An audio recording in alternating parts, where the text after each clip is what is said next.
नाज़रीन, कारसाज़ सानिह जे शहीदनि खे भेटा पेश करण लाइ पाकिस्तान पीपल्स पार्टी सुभाणे हैदराबाद में जलसो थी रहियो आहे।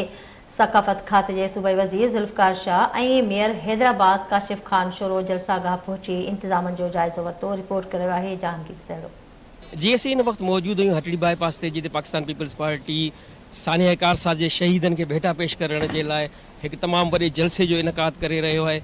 इन सिलसिले में जलसे जूं तयारियूं केतिरियूं थियूं आहिनि ऐं किथे पुगियूं आहिनि ऐं केतिरनि माण्हुनि जी आमद जेका आहे हिन जलसे में मुतविक़ आहे। इन सिलसिले में असीं ॻाल्हि कंदासीं।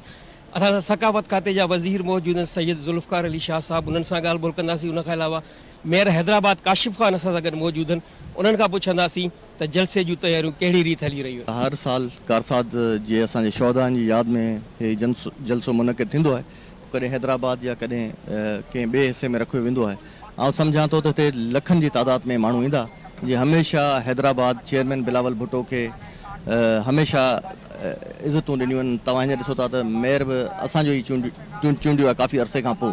त आउं सम्झां थो त हीउ हिकिड़ो तमामु वॾो जलसो हूंदो। जीअं तव्हां ॾिठो त शहीद मोहतरमा बेनज़ीर भुट्टो जीअं आया तंहिं टाइम में 18 अक्टूबर ते, ऐं जॾहिं अटैक थियो उन्हनि ते, उन्हनि जे ॿिए ॾींहुं हू लियारी वई अधी ऐं पंहिंजो अस्पतालनि में विया, पंहिंजो जिना हॉस्पिटल में पंहिंजे जेके कारकुन आहिनि, जेके जियाला आहिनि, उन्हनि खे पुछण लाइ। त उन्हनि जी यादि में ही जलसो आहे।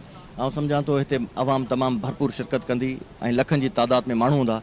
अचण वारो वक़्तु सॼो ॾिसे पियो। इंशाल्लाह चेयरमैन बिलावल भुट्टो ज़रदारी ज़रूरु वज़ीर आज़म थींदा मुल्क। ॾिसो, हैदराबाद में जॾहिं बि जलसो थियो आहे इंतज़ामात बहितर हूंदा आहिनि। हींअर बि अल्हम्दुलिल्लाह इंतज़ामात बहितर आहिनि।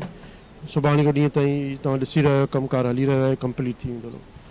ॿी तव्हांखे ॻाल्हि ॿुधायां त हैदराबाद जी अवाम लखनि जी सूरत में शिरकत कंदी आहे। तव्हां हुसैनाबाद ग्राउंड और जलसो ॾिसो, किसान रैली ॾिसो, PTM जो जलसो ॾिसो, 18 अक्टूबर जो ॾिसो, आसिफ साहब जो करण शोरो में थियो उहो जलसो ॾिसो, निसार खोड़ो साहब जो ॾिसो। जेके बि जलसा थिया आहिनि हैदराबाद में पाकिस्तान पीपल्स पार्टी जा, उन में हैदराबाद जी अवाम लखनि जी सूरत में आई आहे ऐं उहे हमेशह खां अॻु भरो रहिया आहिनि। पंहिंजो रिकॉर्ड हैदराबाद जी अवाम हमेशह पाणी टोड़ींदी आहे। त हींअर बि इंशाल्लाह हैदराबाद जी अवाम साबित कंदी अॻियो रिकॉर्ड पाणी टोड़ींदी, वधि खां वधि माण्हू हिते ईंदा।